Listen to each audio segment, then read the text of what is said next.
Hello, everybody. Welcome to a new episode of the Dissenter. I'm your host, Ricardo Lopes, and today I'm joined for a second time by Dr. Owen Flanagan. He is James B. Duke Distinguished Professor Emeritus of Philosophy at Duke University. And today we're going to talk about the book he co-authored with other people recently, Against Happiness. So last time we talked about the geography of morals, and I'm leaving a link to it in the description box of this interview. And today we're talking about research on happiness and some of the limitations and criticisms of it. So Dr. Flanagan, welcome back to the show. It's always a pleasure to everyone. Very nice to be with you again, Ricardo. Thank you very much for inviting me. So in the book, you and your colleagues use this interesting term, the happiness agenda. So what does that mean exactly? Good. Yeah. So our book is in many ways, as we say, a critique of a certain zeitgeist, or it's a movement in some ways, but it's also a kind of a what we identify as a spirit of the times in certain parts of the world, which has tried to get the ear of public policy experts in government and has been successful in certain places. So as we define it, the happiness agenda involves three broad claims, and then the question is, who exactly is on board with the happiness agenda? So the first claim is that there is a distinctive end which all humans seek, the summum bonum, and that is happiness. Second claim is we can measure happiness. And the third claim is, since happiness is what everyone seeks already antecedently, it's what we all want, then it should be the main function of government to promote happiness. The idea would be that since happiness is the highest good, at which all other goods aim, that's part of it being the summum bonum, then if you can get happiness sort of in sight and have all policies moving towards it, you'll bring all the other things that we think are of secondary importance or of instrumental importance.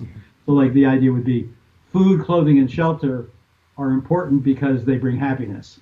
So again, the idea would be to have governments focus policy primarily on production of happiness, and then and this is the proper role and function of a government. So there's three different claims. One is the philosophical or psychological claim that happiness is what everyone seeks. Two, that we, as it were, know what it is enough to measure it. And three, that it's a proper function of government to promote it. Yeah, we're going to break down all of those three claims here today. But first of all, do you really think that people who promote this happiness agenda and claim that happiness is or should be our ultimate goal in life really believe that themselves? I mean, because as we're going to explore here today, I guess happiness is a much more vague term than people make it to be sometimes. So doesn't it depend on what it is really about, what causes it, what it produces, if it's good or bad, and stuff like that? Good. So, I mean, you know that our answer is that that it's so vague, and it's generally a vague concept. So actually, the first part of what you said is important. Sometimes concepts are vague enough and have a positive valence such that if you just say to someone, isn't happiness the greatest? Everybody in the room will agree. It's just, it's up there with things like, motherhood and freedom and things like that just have a general positive valence. And we don't sort of look, or justice is another good example. All these concepts, the devil's in the details about what justice means, right? I mean, we're seeing that even this morning, you're probably following this too.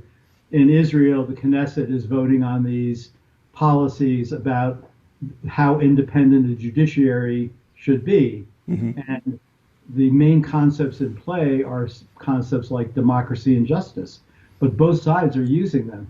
And therefore, it's the content or the texture of the concepts that are doing the difference. You might say all the parties might first pass be on board with democracy and justice. Why do they disagree? Because of the content they assign to those concepts.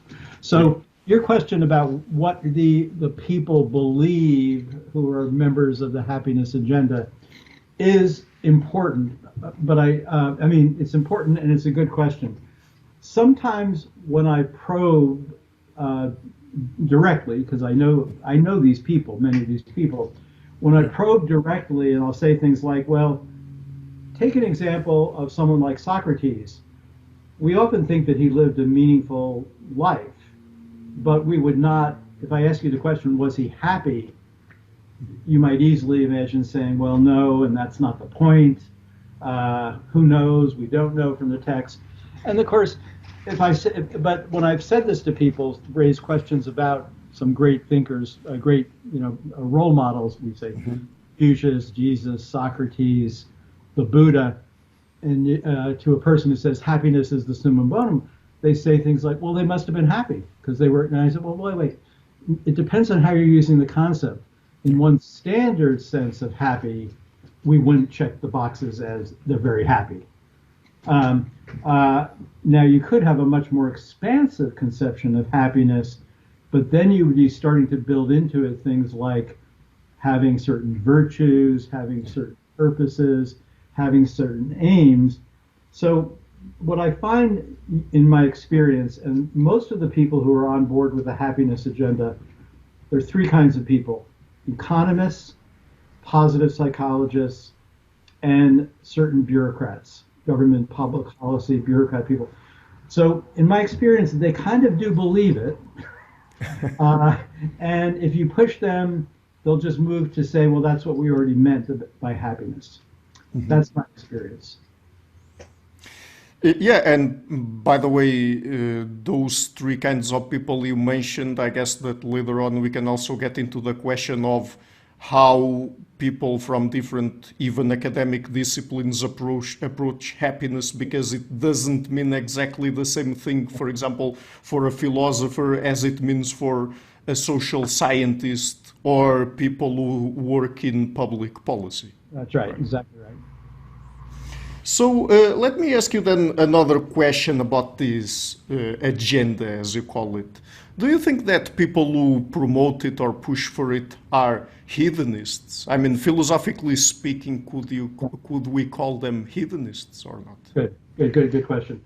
So, as you know, but this will be for your listeners, so philosophers will sometimes use taxonomies that involve conceptions of happiness as hedonism, or conceptions of happiness which are, say, eudaimonistic.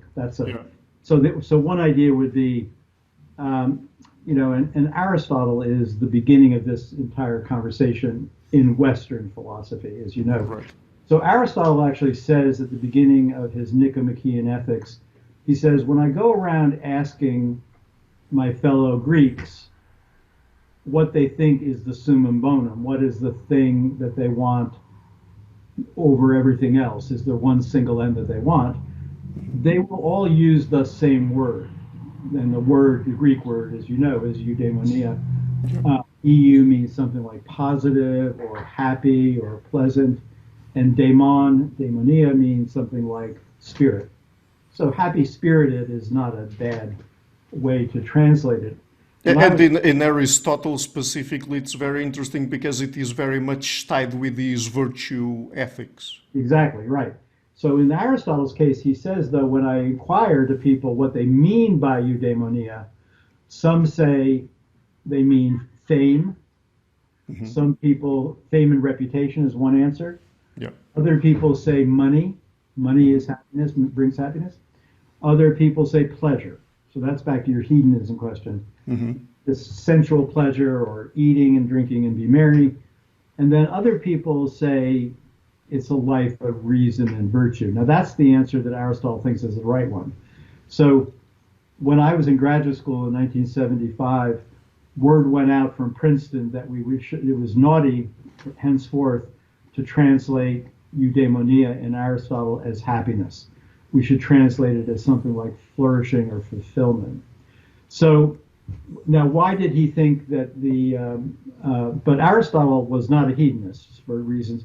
But so some people later on, though hedonism, well, prior to Aristotle, but also utilitarian, is often considered to be a hedonist.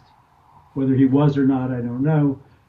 It's hard to tell from the text, actually. Mhm. And he's the right guy. So, but Bentham, famously said that what everyone seeks is pleasure, and that the role of government, again, he was part of this sort of early happiness agenda, but the role of government is to promote the greatest amount of happiness for the greatest number of people.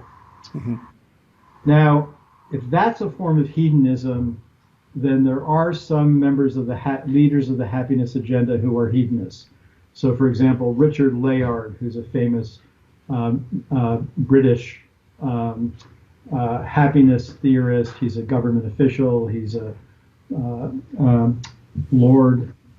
He has been promoting this happiness agenda for a long time, and he's explicit that he's a Benthamite hedonist, not an Aristotelian.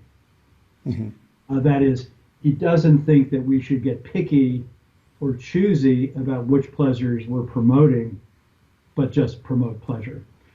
Now, one alternative to that, and maybe you're going to get to this later, or we can do it now, is that one of the first problems with hedonistic views right away that John Stuart Mill noticed was he asked this question, is it better to be a pig satisfied or Socrates dissatisfied? Rather be. And that was his way of pointing out that we just don't want to be a happy pig in the mud. We want to develop our distinctively human capacities, even if they bring, as it were, certain dissatisfaction. Mm-hmm. And that's where Mill came along and said, we need to distinguish between higher and lower pleasures, better quality, lower quality, more meaningful, less meaningful. Now, by the time you do that, then you're away from a hedonistic conception of happiness and much more into a eudaimonistic conception of well-being, that some people call it. Then you move pretty far away from happiness. So as you can tell, in most of our book, Against Happiness, we're perfectly okay with hard thinking about well-being, where happiness, the subjective state, would be a component. We just think that the narrow, ordinary conception of happiness is not going to do any interesting work. Mm-hmm. And you mentioned Jeremy Bentham and John Stuart Mill there. Is the happiness agenda a utilitarian enterprise in any way? Yeah, for the most part, it's utilitarian, at least in two senses. The principle of utility was based on the idea that there is a summum bonum, mm-hmm. and it's something like happiness, and government should promote it. I mean, Bentham, after all, is so famous because not only was he a brilliant thinker, he wanted philosophy to have effects on politics. So he wrote, mm-hmm. I think it's called The Principles of Morals and Legislation, right? So the idea literally is that the wise people in parliaments and governments and senates should in some sense always be able to keep their eye on what will promote the greatest amount of happiness, conceived as pleasure, in the long run for the greatest number of people. Putting aside all the computational problems of figuring out what that would be, though it is in most of the people in the happiness agenda, as I see it, and I know many of them, have utilitarian instincts. Mm-hmm. Some of them would be shocked to be accused of being utilitarians, but they usually are because they might make pleasure higher than rights. That is, mm-hmm. if you think of rights as something which put constraints on utility maximization, like even if it will make everyone, if it'll make 5 billion people happy if I torture one, many ethical theorists will say you shouldn't do that, even though it's utilitarianly the best thing. And so usually rights are put out there in deontological theories as constraints on promoting utility. So broadly construed, yes, I think it is a consequentialist or utilitarian inspired movement. And yeah, I mean, we don't have time for that here today because if it is a utilitarian approach, I mean, there are lots and lots of good critics of utilitarianism out there, coming from people like in the 20th century, John Rawls and this contractualism, and you can also look into the deontologists and other people like that. I mean, there are tons of good critics out there. So I guess that nowadays most utilitarians would be utilitarians with a lot of asterisks there. Exactly. Yeah, they made their theories very, very complicated.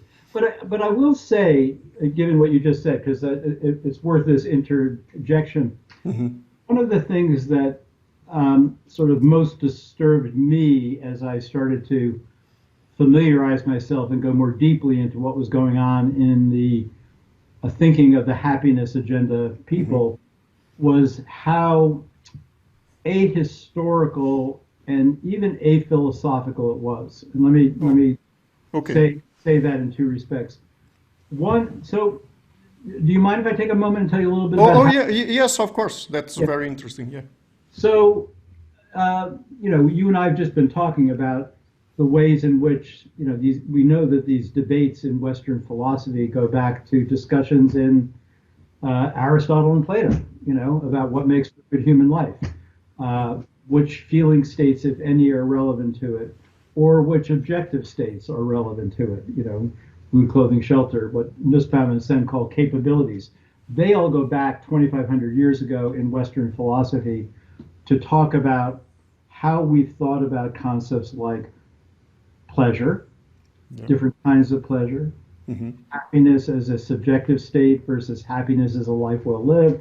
These are discussions that go forever.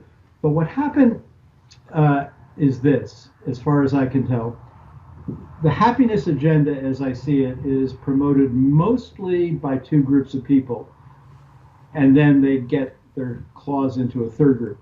The two groups are economists and positive psychologists.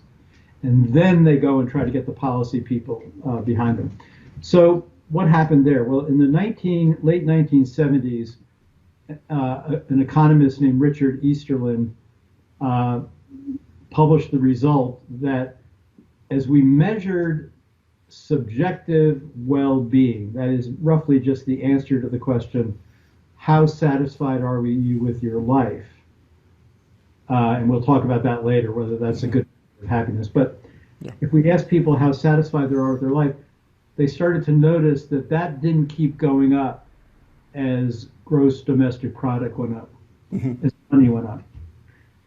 This was kind of a shock inside economics that money didn't bring happiness.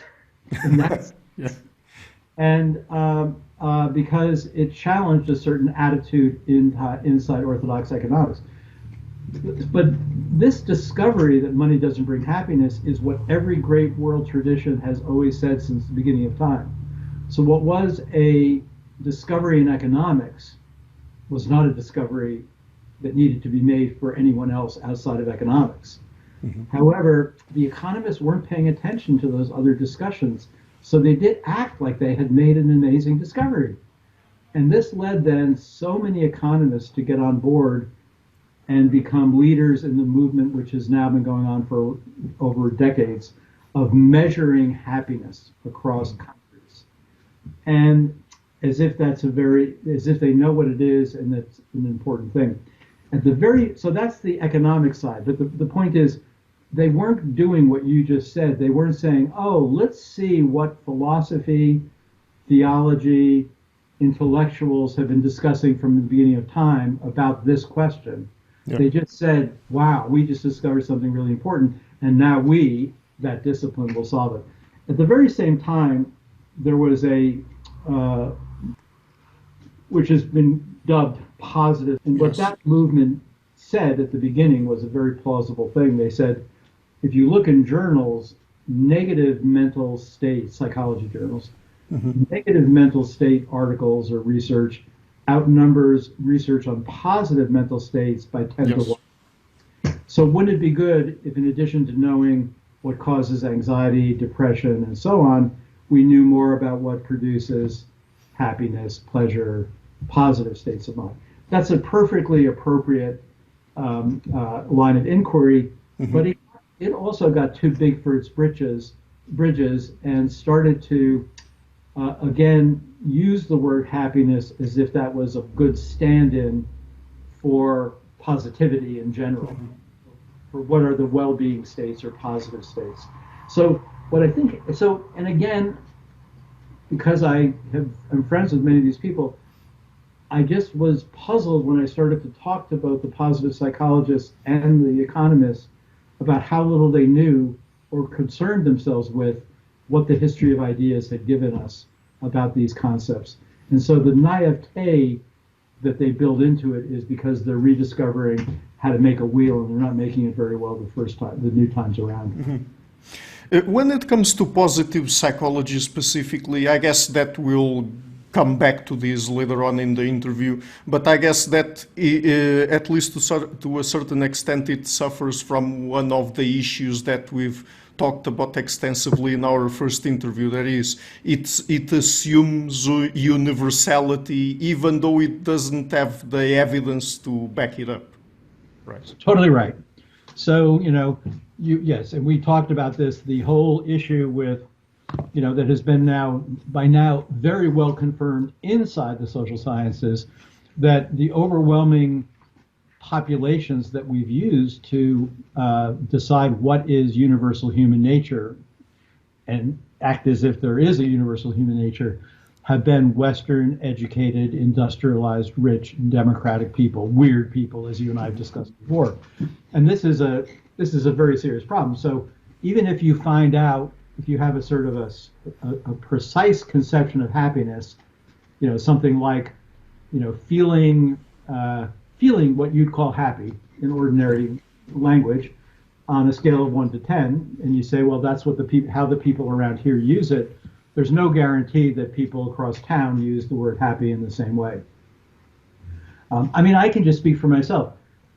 If people say to me something like, "Are you happy?" I have answers. I say yes. I've lived a happy life, but I know for sure I'm using an Aristotelian conception of happiness. I'm not using a hedonistic conception of happiness. And that's just the way I use words. But so two people in the room, a hedonist and an Aristotelian, might both say they're happy in the same way, but they're not happy in the same way because they're using entirely different criteria. And just as we can imagine them differing in that way, there's lots of evidence from a mutual friend of ours, Batya Mesquita, that people in different cultures have wildly different conceptions of what makes for a happy life.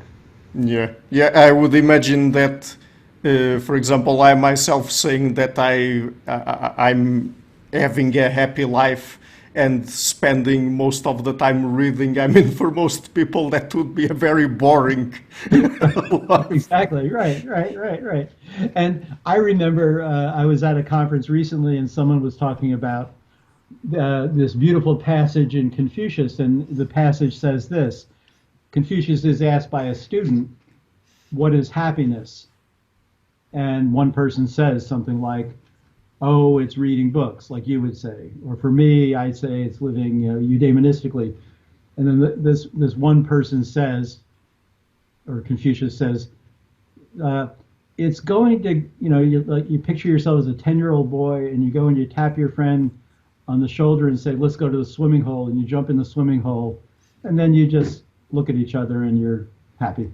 And Confucius says, that's it. But he's playing with us because we know they're all it in certain ways. Mm-hmm. They're all part of a good human life, but they're very different in kind, those different things, right? Mm-hmm. But going back to the happiness agenda itself, do we know exactly what its advocates mean by happiness? Are they referring to, for example, well-being, quality of life, something related to what is good, whatever good means for them? So, do we know that? Good. So, I'll make it specific so I can answer the question in a helpful way. Mm-hmm. Because, so one of the threads that goes through the book involves focusing on one measure that is very, very widely used, which you could say one way to sort of think about happiness would be to say, let's operationalize it, as they say in psychology, right? Yeah. So if you want to know what I mean by it, I can tell you what I mean by it. I mean the answer to this question. How satisfied are you with the way your life is going on a scale of 1 to 10?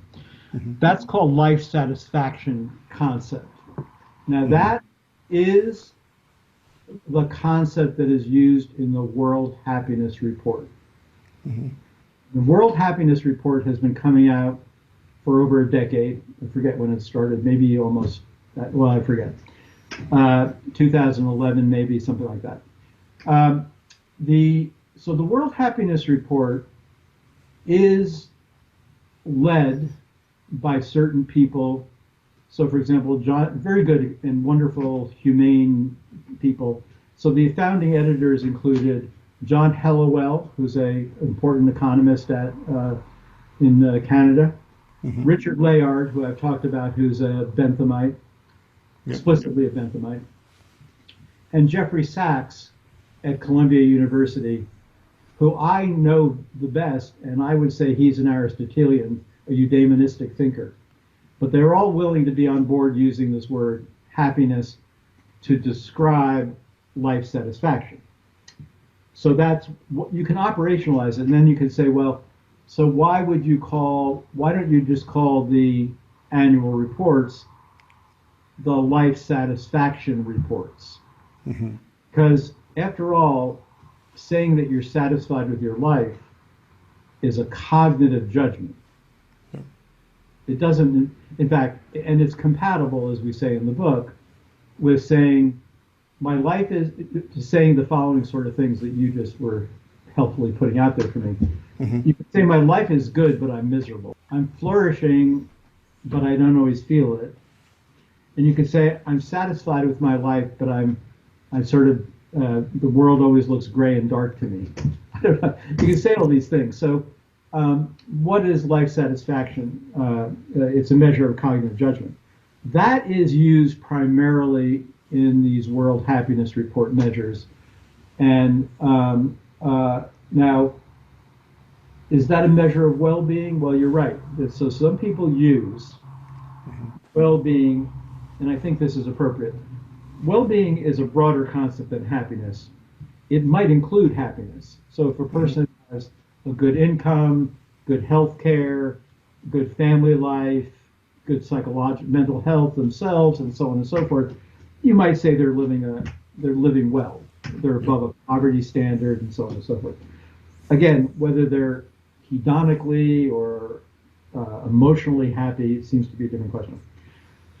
That's the primary measure that they use in the World Happiness Report. So that is one sense of happiness. But you might say, is there agreement in the world that that's what everybody wants? Yeah, at some level, everybody wants to be satisfied with their life at some level.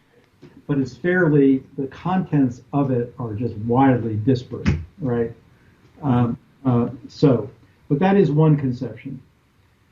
Another way of using the concept of happiness, which is fairly common inside positive psychology, is a few people just say a question like this: are you happy on a scale of 1 to 10? And let people go with their own sort of local conception. But then you're like, I'd be interested in Portuguese. So in English, people who have studied the matter now say that the word happy in English now usually just means I'm okay. If I say I'm happy, I mean I'm okay. Mm-hmm. Now, okay, it meant something stronger than that. It meant like I have a good feeling inside before, but now it doesn't tell you that information. If I say I'm happy to you, yeah. How would you say it's used in Portuguese? Well, in Portuguese, the word in Portuguese for happiness is felicidade, and the way we use it is like we are feeling really good. So it's basically a good feeling, but something that is not sort of, I don't know, momentaneous, but is more spread across time. So if I have a life that is feliz in Portuguese, then what we usually mean is that we are feeling good most of the time. So. Yeah, good. Yeah, so these are the textural differences that you'd have to do. And there are some really good psychologists and linguists who study these differences in the way people use these kinds of. So that's one way that people think about happiness. Now, do you want to talk about some of the problems with that way, and then I can go on to some other ways? Yes, sure. Okay. So one of the things that we make a lot of in the book is the following. So just take even the question of whether life satisfaction, which doesn't probably measure adequately inner feelings of positive states. Mm-hmm. Here are two major problems. One is that different people are raised to have different ways of speaking about their inner states. Mm-hmm. So, for example, almost everybody who's ever studied the matter knows that Americans are very, very likely to express positivity even when they don't feel positive. That is, so in some ways, asking people certain questions is a way of asking them to announce a certain attitude or orientation towards the world, not mm-hmm. necessarily how they feel. So everybody thinks that whereas Japanese people, just to take one example, they usually they'll, for the same feeling state as an American, they'll give it 1 point lower. Mm-hmm. Okay, so if an American says I'm an 8, a Japanese person in the same state will say I'm a 7. Yeah. You might put it, you could say the Americans exaggerate, the Japanese understate. The point is, these are very, very interesting norms that mm-hmm. cultures have about how you express your mental states. And let me just add, please, I don't know if you agree with this, but since you're mentioning the Americans and the Japanese, I guess that probably big difference there in terms of about what you're saying, since you mentioned Japanese people and Americans, I was thinking that even when it comes to happiness, of course, I'm not 100% sure that would apply to that specific kind of emotion, but in Japan and Eastern Asia more generally, people, when they think about emotions, they tend to think more about them as how they are related to other people. So happiness expressed in terms of how they relate to other people. And in America and other places in the West, we would think about happiness as more of an inside thing, something that we experience in our minds, our heads. And so it's more of an individualistic perspective of it. And that's also important, right? Yeah, you're totally right. So the findings are, and again, you talked to Batya Mesquita about her work on mm-hmm. Different cultural emotions, and Hazel Marcus, who's one of the respondents in our book, is one of the early founders of the findings that have to do with the differences between individualistic and more sort of expanded so. In fact, this comes up early on in the sort of writings of the happiness agenda, this issue that you're bringing up, because a lot of this discussions of happiness go back to something that then I think he was the king of Bhutan, a Buddhist country, had said. He said, we're low in gross national product, but we just care about gross national happiness. And that became, a sort of Orientalist that was adopted in what I think are Orientalist ways mm-hmm. by the economists and the psychologists as exemplary. What really matters is this other thing. Yeah. But even in Bhutan, where the government is dedicated to gross national happiness, but their conception is exactly as you said. It says, no Bhutanese Buddhist is happy if everyone else isn't. Now Right. that means, strictly speaking, that if I ask a Bhutanese person, "Are you happy?" they should say no. And that would be a radically non-individualistic conception, right? Where I would never say I'm okay unless everyone else is okay. And I think it's fair to say that cultures differ on that. You know, we could sit, you could, it would be hard to imagine. It would not be hard to imagine an American saying, if being asked, "Are you happy?" saying, "Oh yeah, I'm very happy. My son's in jail, my daughter's drug addicted, and my father is dying of a painful cancer." That would be peculiar. That Yeah. would not be peculiar. In other cultures, it would be very peculiar to say you're happy while all those bad things are happening to the people you love. So yes, you're right. So we get these. So this does come into it dramatically. Um, Other measures that people use for happiness are, and they're interest. These are all interesting, and they're useful. So another measure. So one point is when we do use these. Oh, maybe I should, before I go on to that next point. I'm sorry. I'm going to go back Yeah. to say a little bit more about the subjective well-being measures that you brought up. So, Yes. so one thing we talked about already is the way in which you'll just get different conversational norms and scripts for how people self-describe their experience. Some people might be brought up as stoics. They don't exaggerate, they don't underestimate, they don't overestimate. They just speak the truth. They don't complain. Other people might complain a lot, kvetchers. Other people might exaggerate a lot, and these will have all kinds of cultural variation. The other thing that you'll find is what philosophers have forever talked about as, sort of problems with what we now describe, though, in the language of hermeneutical injustice or interpretive injustice. Yep. So one of the things we talk about is that in objectively bad African American neighborhoods in the cities of Atlanta and St. Louis, the older Black Americans tend to say that they have very, very high life satisfaction. In fact, to the point that they're what is called thriving. So thriving means you're 7 or above. And if you ask them how happy they expect to be or how satisfied they expect to be in 10 years, the Black Americans will say a 10. They expect to be at the highest level. So that just shows you, without even interpreting what's going on, something's wrong. Yeah. That you have sort of encouraged certain people either to have such low expectations that they're satisfied with lives that are objectively not very satisfying.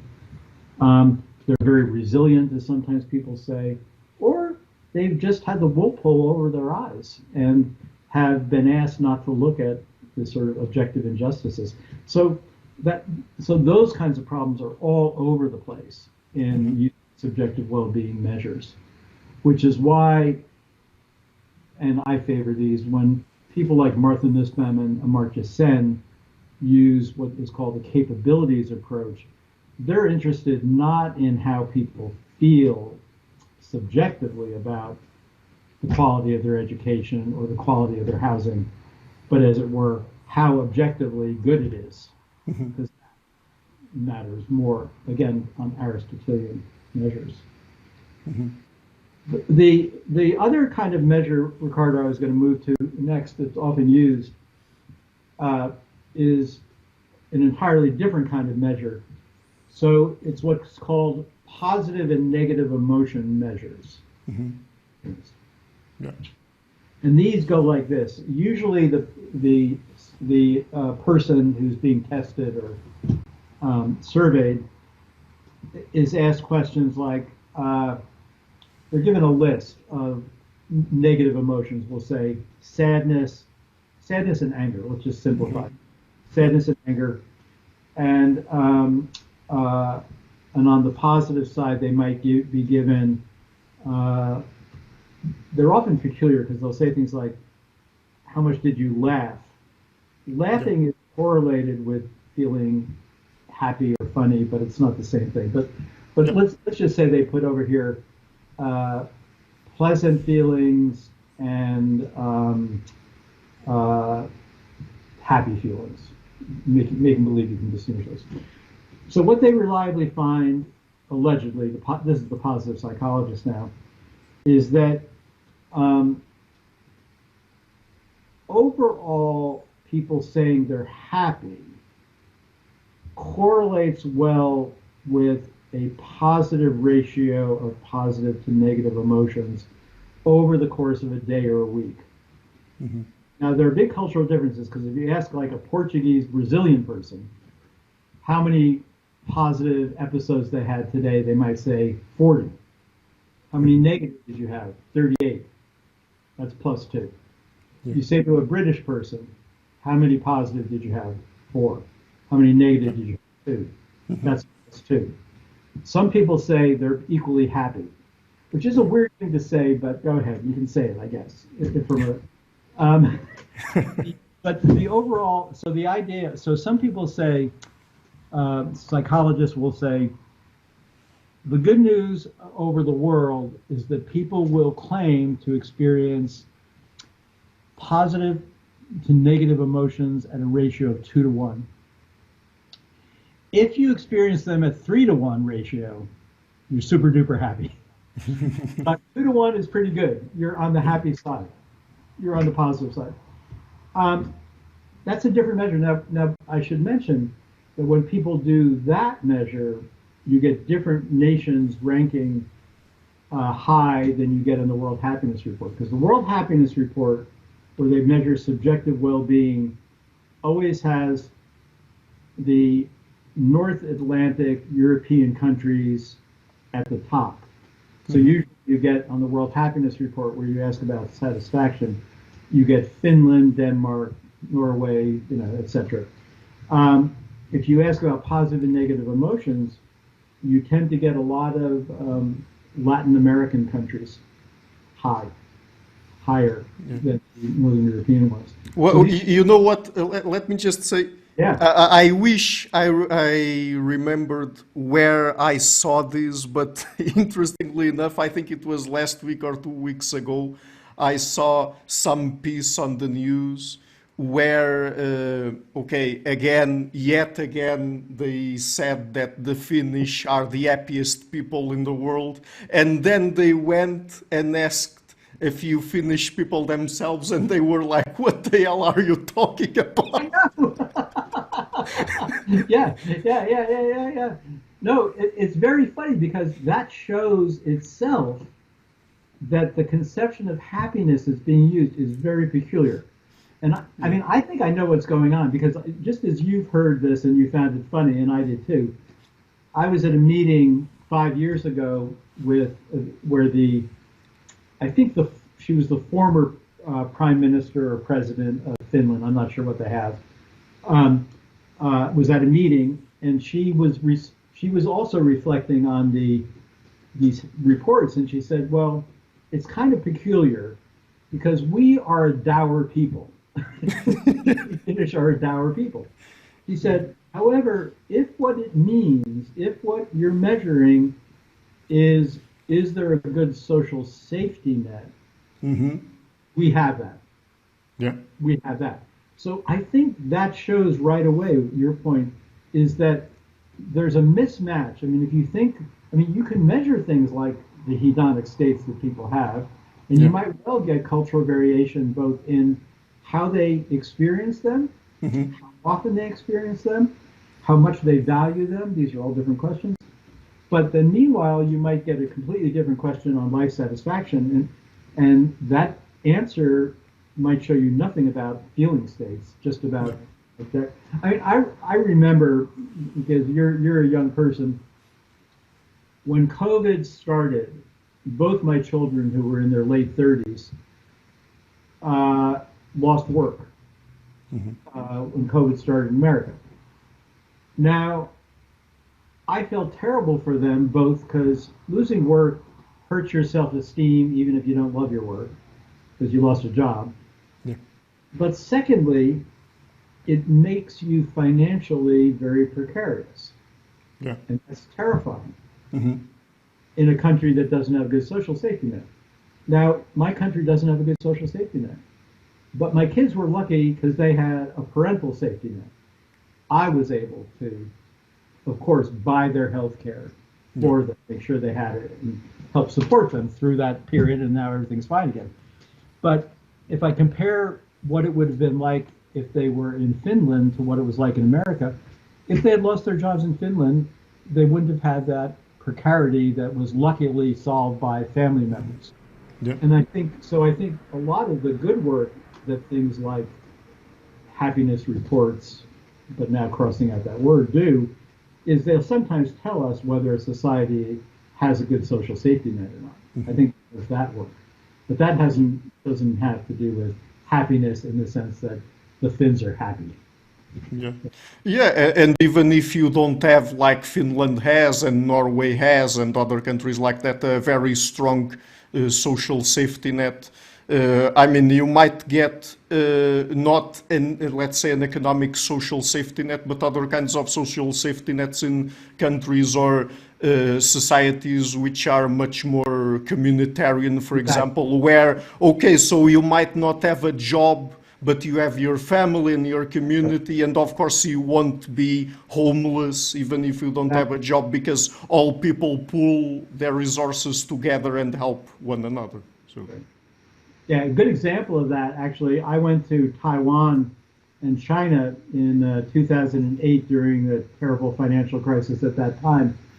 And it was a time in which, when I had left America, there were lots of homeless people. You know, it has surged again in America, homeless people. Whenever our economy goes down, homeless people are everywhere. And I got to both Taiwan and then Shanghai and Beijing, and I realized I hadn't seen homeless people anywhere, or or people with mental problems on the street. And I asked my hosts, and they all said the same thing. They said, "Oh, maybe in America you could have your crazy Uncle Ernie who you don't know where he is, and he's living in the subways of New York. But here, we would never allow that. It would be shameful. We would make sure we know where Uncle Ernie is and bring him back home."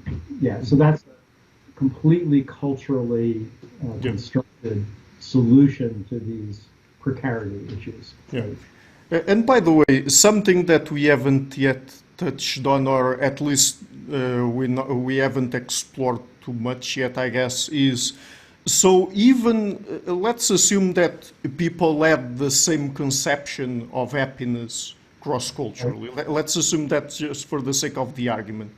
Yeah. I mean, even if people, even if that was the case, just looking cross-culturally, we shouldn't assume that people would put happiness at the top of their hierarchy of values, or whatever you want to call it, right? Because, I mean, some people, if you would ask them what's your highest value, they would say something like, I don't know, duty, honor. They might say some more specific things like, oh, it's family, it's friends, it's my children, because I mean, and that might get us also into some very interesting discussions, because I mean, there are many things that we do that make our lives meaningful, or in certain ways, like, for example, having children, having romantic partners, and I mean, those involve things that are many times not really pleasant. Exactly right. Excellent. Yeah. So you bring up several really important points, Ricardo. Okay. So one point you just made, I'll start with the last one. Yeah.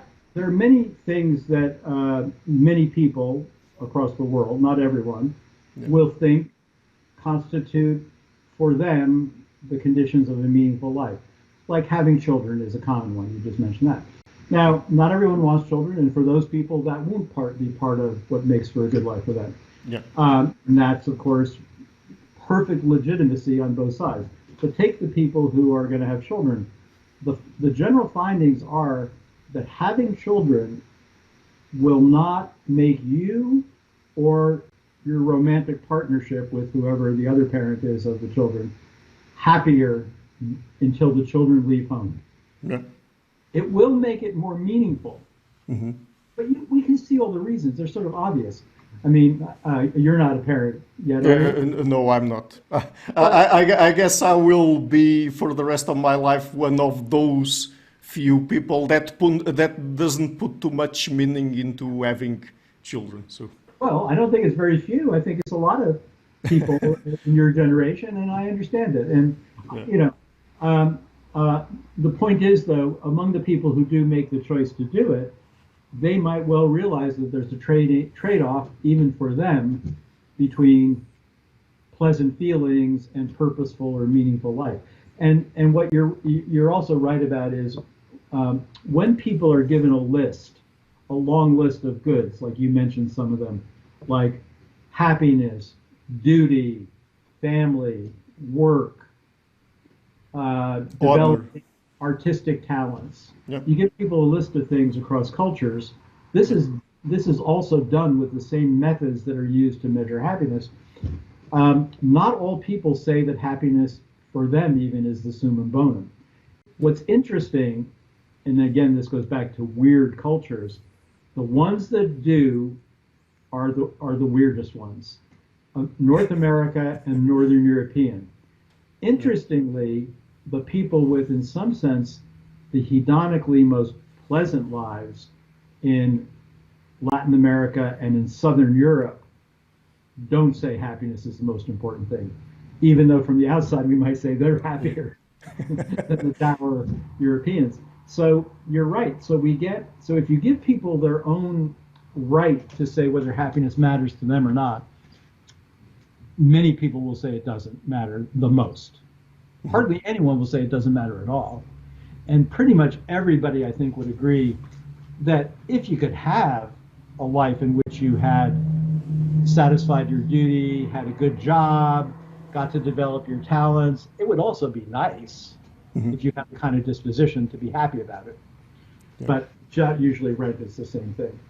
And there are some cultures, just to finish up this line of, there are some cultures we talk in the book about, certain groups in where happiness is thought to be a childish state of mind, not something that mature people, who have seen the world. We know about the slings and arrows of outrageous fortune. We know about that there are people suffering.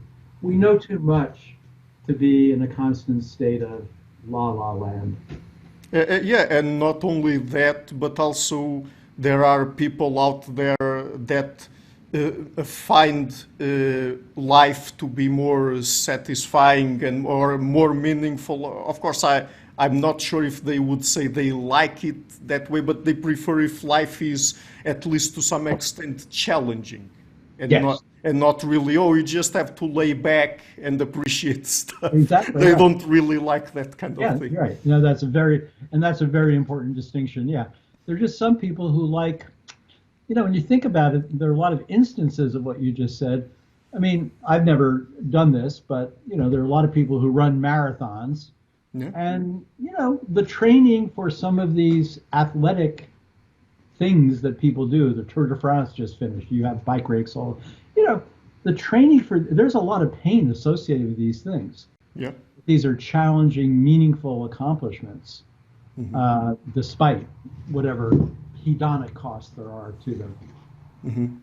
So, you've already talked a lot about how we measure happiness. So, another thing that we do is that we average scores across within countries and then compare across countries. Right. With all the things, the criticisms you mentioned here of how we do that, do you think that this is even scientifically sound in any way? Good. No, I don't think it is. And some of the reasons, again, we knew from ancient thinking about these topics. So, for example, we've always known that a weakness with every averaging attempt or every attempt to maximize utility is that you can, there are a whole bunch of examples of where you could maximize utility by severely harming a minority of people. Suppose you and I are, and our family are, there are 10 of us, and there are two people next door, and our family of 10 is moderately happy, the people next door, the two of them are moderately happy. But we realize that there could be a huge hedonic gain to our family if we enslave those people. There'll be huge numbers of cases that are like that. And that's why averages are just not that helpful.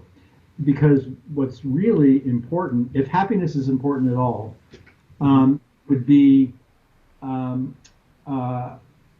its distribution, not its averages. So if you saw, that those two people with very low happiness and 8 people over here, 10 people with high happiness, means you have a fairly unjust society. Yeah. And so one of the things we argue in the book, I think one way to take the overall message of the book would be something like this. Although my co-authors might not all agree with this way of putting it. It may just be that there isn't a summum bonum at all. What there is is a plural set of goods, which are all important to promote. And they include things like equality, rights. So, if you're concerned about, if you think happiness is good, then you probably need to think about, is it the only thing that's good? And most of us would say, no, it's not the only thing that's good, because happiness the promotion of my happiness has to be constrained by what's just for other people. So rights that other people have, and I can't increase my happiness. So that's what we need, rights. Then you might also say we also need, so that's one set of constraints, the constraints of rights or justice. You might also say again, because you get very unequal distributions of happiness, that if happiness is so important, then the important thing is that people are sort of in the same happiness vicinity in the culture, not widely distributed, so that there are some people who are super duper happy and some people who are unhappy at all. And the way we put it is, you could have an average, let's say 7 out of 10 is thriving. You could have a 7 average because everybody's at 7. You could also have a 7 average with a lot of people at 1 and a lot of people high up. Last is not what we want, and it's not because it doesn't produce the most amount of happiness in a Benthamite sense. It's because it's not fair or just, or it doesn't promote equality. And also, I would imagine that norms would also play a role here, because when people are asked, even in anonymous surveys, we know this happens. Many times what people answer is what goes along the norms of their own society. So, if, for example, in a particular society, people would expect you to be happy, perhaps you say you feel happy most of the time or something like that, or in societies where perhaps people don't value happiness that much, or perhaps look down on you if you're just a happy-go-lucky kind of dude or something like that. Perhaps you think, oh, okay, so I shouldn't say that I feel that well. Totally right. Yeah, I remember there's an old Woody Allen film called Annie Hall, and that's a brilliant movie. So you know the movie, right? So he and Annie Hall are, Diane Keaton are always worried about what they just said. There are thought bubbles above them. They say, oh, does she think I'm an asshole now? Da da da da. And they're in such angst, and they walk outside and they see this other couple coming, and they're just like so happy. And I think Woody Allen stops the guy and says, "You look so happy. What are you thinking about?" And he says, "Nothing." And that's sort of the idea that we can have, right? That the person who's like happy all the time is an airhead or empty or something like that. But and you're right, because one of the examples we talk about are some Indian samples where a grown woman would just never say she's happy, because that's not an appropriate state Yeah. for a woman to be in. It's a state of a girl that a girl should have, but not a woman. So you're totally right about this. Yeah. And talking about that, let's get in this last part of the interview into the some of the politics of all of this, Yeah. because I mean, you mentioned justice earlier in our Yeah. conversation.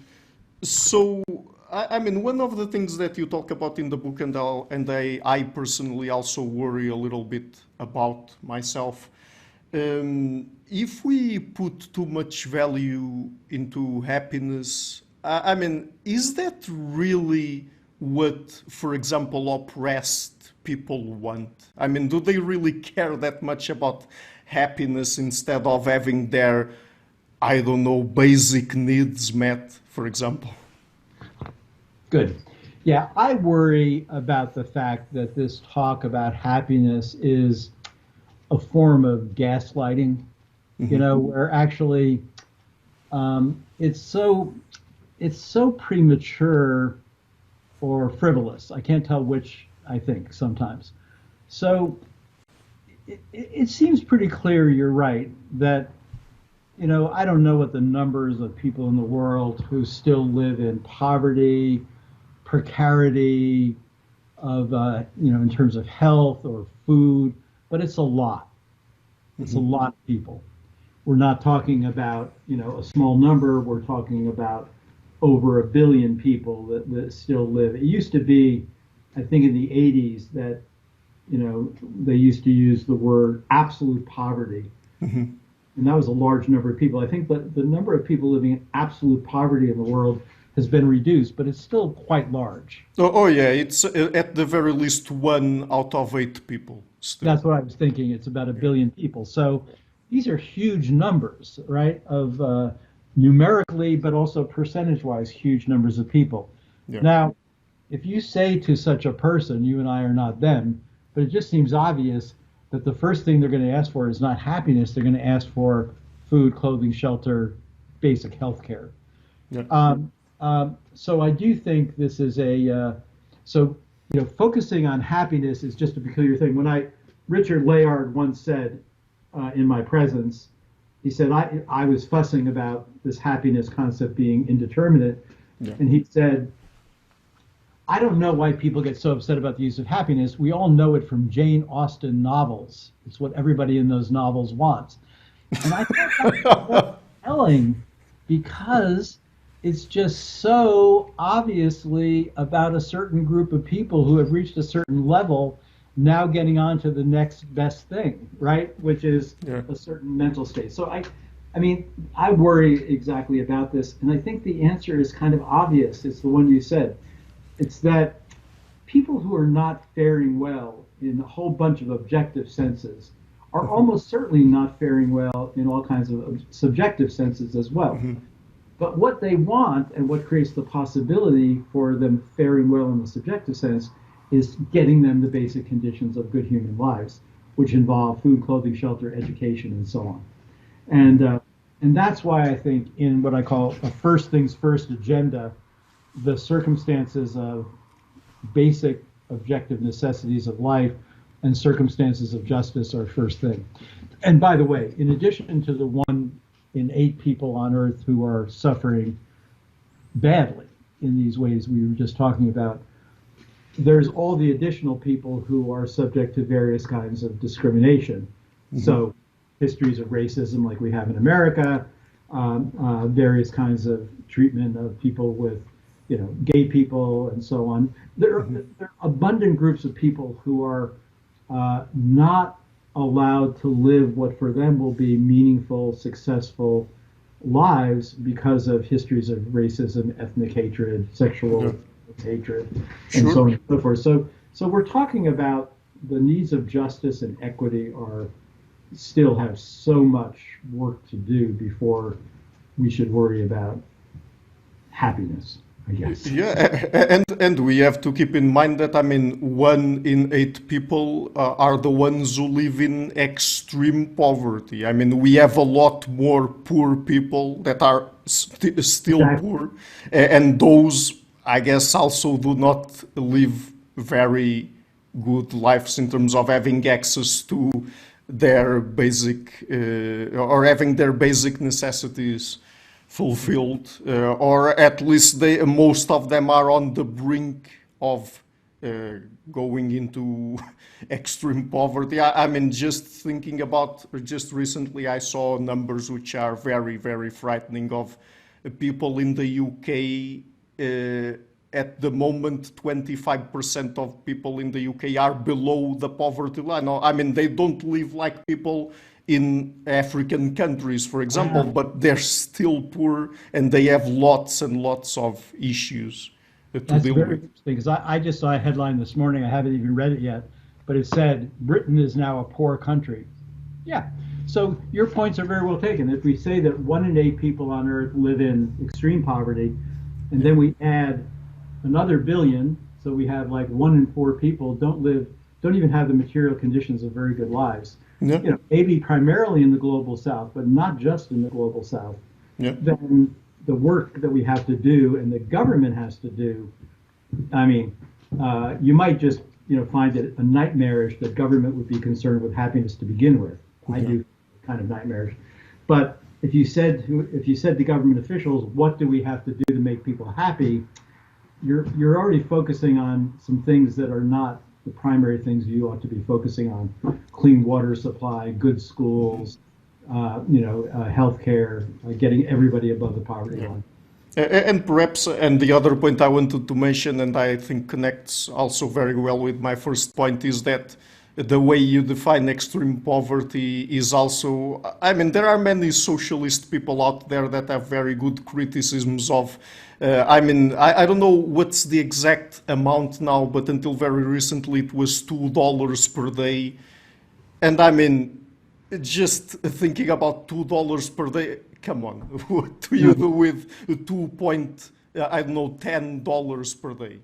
Right. Really, is this really what we're talking about? And I mean, there are many socialist people out there with very good criticisms of that, and that really puts things into perspective. Right. So let me ask you 2 more questions then. So one of them, I mentioned earlier, norms and how norms also influence how people think about, for example, their own emotions or how they should express them or not. So, for example, at a certain point in the book, you or one of your co-authors writes about the feminist movement in China. And I found this really interesting because, as far as I understood it, in the West, for example, feminists and women care when they think about well-being and flourishing, they associate it with gender equality and justice. But in China, for example, it seems like they think more about things in Confucian terms, like, for example, having a well-functioning family as the basis for a good life and stuff like that. So we should also keep these kinds of things in mind, right? That what people want and are looking for and value in life, even if they use the same terms like feminism, might not mean the same across all societies, right? Good. You're exactly right. We talked about this when we talked about my book, The Geography of Morals. I mean, I think one of the most important insights of cross-cultural work, cross-cultural psychology, cross-cultural philosophy, anthropology, that, I mean, the world is so, I say this as an American, we know this, we're 5% of the world's population, but American values and ways of being are kind of projected out through whether it be Hollywood or media in ways that are disproportionate. And we forget at our peril that there are numerous forms of life, very well worked out cultural and historical ways of being with different values and virtues, and certainly different priorities among certain, values and virtues. So, as I think I mentioned this in our last discussion. I mean, when I looked at different value systems in my earlier work, it was usually the case that nothing that was a high value or virtue in one ethical system was considered a vice in another. But there are a couple of examples, maybe. But often different values are valued differently. So, for example, just take the Chinese value of what's called filial piety, which actually did mean something quite patriarchal and sexist, namely the father and the firstborn son in particular are the ones who are to be respected. A woman marries into the husband's family and then performs rituals or holidays for that family, not for her family of origin. Money passes through the male wing. These are all, but that's a very high value. Now it's been transformed in sort of feminist circles in China to be simply the more expansive value of loving respect for a well-functioning family, as you just put it, and therefore for a well-functioning community and so on and so forth. Not necessarily as much of a focus on well-functioning individuals themselves. Yeah. And that does look to be, a thread or a strand in Chinese feminism. There's also, though, of course, at the same time, because they've been so influenced by liberal movements, there is this phenomenon that we also talk about in that section. I think we talk about it there, of this phenomenon in China of what are called leftover women. So the government does push hard on these against a certain kind of strand. So there's a lot of women who are in their late 20s who are well educated, have jobs, and they're not interested in getting married or having families, although they respect well-functioning families. They just don't want to have them. And the government, meanwhile, is asking them to reproduce, so that there's quality population, is the way it's translated. So there's a very interesting, that's an interesting laboratory in a way of traditional Confucian values being, on the one hand, acknowledged by Chinese feminism, and on the other, these other value systems drawing people away. So these are always being renegotiated. But the main thing that we say in that section also is that the discussion inside Chinese feminism now, whether it be a more liberatory or Confucian feminism, is not about happiness. It's about other things. It's about rights, liberty, freedom, family values, that sort of thing. So let me ask you one final question that's also a good bridge between our first interview and this one. So we've been having very interesting discussions here about how to have a sort of cross-cultural framework when thinking about human values, human morality, psychology, etc. So I mean, one of the things that sometimes confuses me is in terms of the attitudes I should have when I'm confronted with this. Because on the one hand, I mean, by reading your work and the work of other people like cultural psychologists and anthropologists, for example, over time I've become more and more understanding of cross-cultural differences, where they come from, why people might have certain values, even though I don't agree with them personally or don't really like them personally, but that's beside the point. But on the other hand, I mean, what do you think? Do you think that this kind of work you're doing and other people are doing, does it tell us anything about how we should perhaps think about and deal with people that they live in particular societies, but because we also have to take into account that there's individual differences in terms of personality and so on.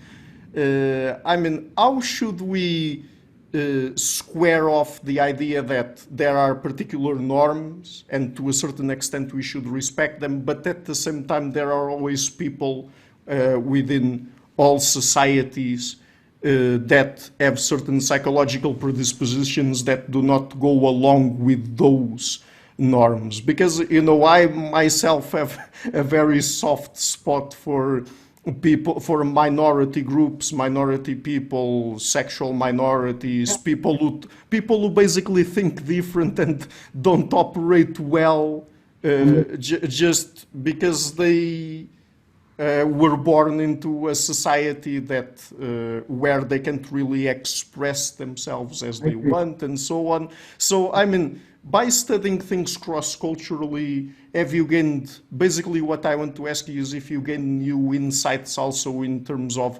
how understanding we should be of those people who just don't conform for one reason or another. I hear you. Yeah, just so let me, I mean, that's like the richest question and the most important in many ways. And so let me just say a few things about it.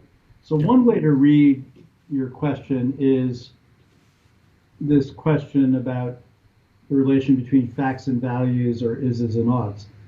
One might say this, okay, so start with the is or the description part. Yeah. So once you get from cross-cultural philosophy or cultural psychology the various generalizations that seem to reveal lots of local differences. You might call it, Clifford Geertz, the great anthropologist, used to write about what he called local knowledge. You know, how do people in a certain way know how to live a good life for them? Yeah. So, I mean, you could go extreme here and say, well, every individual on Earth, all 8 billion of us, have different conceptions of the good. Let's not go there. It's probably not true, which is part of the reason not to go there, because we are such social creatures.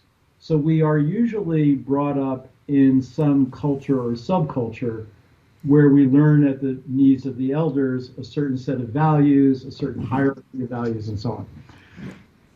Now, what's interesting in the modern world, in places, you know, major cities especially, is your way of doing things and your next door neighbor's way of doing things and valuing might actually themselves be different. And you're still having to figure out how to empty the garbage so that the garbage gets picked up on the same day, pay your bills and your taxes and so on. Now that requires only what we call, you know, a modus vivendi. You just have to agree that you're going to drive on the right side of the road or the left side of the road. It doesn't matter which one. You have to agree that the garbage gets put down on Tuesday and Thursdays, and so on and so forth. That doesn't implicate your values too much.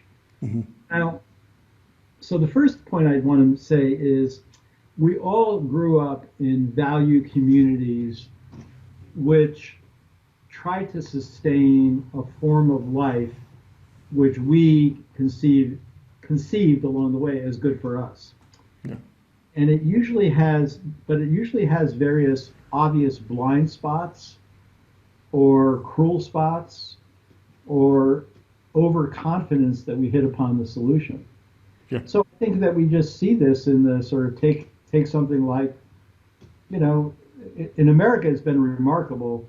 You know, I would have never predicted that we would have gone to accepting gay marriage as quickly as we did. Yeah. But now it's something that nobody, including very conservative people, at least that I know, would ever complain about. They think it's fine. They've gone to gay weddings. The people who said, you know, oh my God, this is the end of the world as we know it. So you can change cultural values pretty quickly, but it doesn't always work. So one of the problems that we face in the modern world, though, is this problem of if everybody is sort of brought up in different value ecologies, these will lead sometimes to conflicts. So there's always been sort of two different solutions to conflicts, broadly speaking. One is to just tolerate the differences and accept that other people have other ways of doing things. That's first past what I prefer. But then again, you just might say, well, that's just because you're a liberal person. You're a liberal pluralist, you know. The other way, unfortunately, is to be highly opinionated in a way that allows you or gives you what you think is permission to stop the other person from behaving as they think is good. Mm-hmm. And I think that's wrong, and I think it's wrong partly because of the kind of evidence that cultural psychology and philosophy give us, which is that there are many forms of life which are above a threshold of decency over which we shouldn't get fussy. What I mean by that is we're just across any culture, you're not going to allow people who say, gee, I love to murder on every full moon. It's so much fun. You're just not going to let that happen because no one in any culture agrees that that's a legitimate way to do things. Right. But what about the 10 sadists who find the 10 masochists for fun? I mean, my view there is that, well, we know a lot about the differences of people, and if they want to form a club where they do that, and they don't just take people off the street to play the sadists or the masochists, then, I think that we know enough about human diversity in the future to be moving in the direction of thinking we've got to allow these different ways of doing human lives. That would be my sort of broad answer. What overall, I think the message of cross-cultural work is any kind of natural overconfidence that you have that your form of life is the right one, you should stop having. You just shouldn't, because part of the reason is, and we'd have to get into another discussion of this, is that it's no longer a plausible or an attractive view to think that some God ordained the way we're supposed to live, nor that there are objective moral facts that determine much of what human life should be like. These are all negotiations that we've come to or discoveries we've made over world historical time about the conditions of good human lives. And some appear to involve basic rights, basic freedoms to do what you wish as a human being. Yeah. About that last point, let me just tell you that in certain discussions I had, some of them for the show, some of them not, with moral philosophers, one of the weirdest things I've ever heard when talking about meta-ethics is that some people claiming that even if humans did not exist, moral values would still exist. And I mean, I don't know what that means, honestly. I think that's an insane view, and it disturbs me that actually some philosophers have it. But it's actually, you're right. It's not an uncommon view, and it'll get you kind of a certain fame in philosophy to hold it. Have you ever, by the way, talked to my colleague David Wong at Duke? No, not yet. David Wong is a dear friend of mine, and he's exactly my age, and we've been colleagues forever. He's what he calls a naturalistic, a pluralistic relativist. He thinks this idea that there are a whole bunch of forms of life. Just start out by saying things like liberal, secular, Confucian, Buddhist, Catholic. They've all tried to work out ways over world historical time to think about norms that are good for a people. And they're all above a certain threshold of decency. He thinks that beyond that, all you can do is sort of just tolerate that they're different. I mean, this is going on right now. One sees this in, I'm very disturbed as an American about who lived through the Cold War, hearing my government talk about the terrible fight between autocracies and democracies. I mean, because it's just a replay of a way that we used to speak during the Cold War with the former Soviet Union, just now for China, with no nuance. And, I mean, America we don't call them plutocrats, we just call them billionaires. Our democracy is very flawed, so it isn't like it's a good democracy or a well-functioning democracy. And of course, places like China have lots of democracy at lower levels. I'm not saying it's an ideal form of government, but just to describe it as if there's autocracies and democracies is just so lacking in nuance as to be kind of just unhelpful, but it's dangerous also.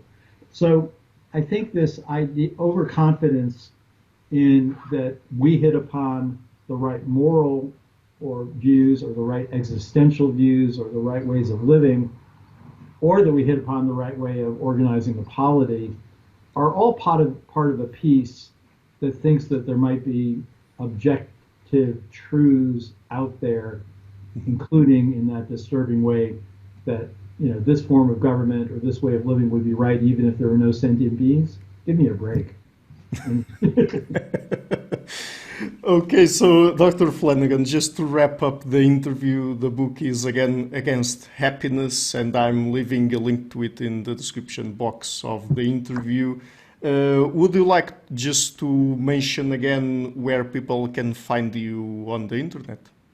You can't find me much of anywhere on the internet. You just have to read my books, which are all on Amazon.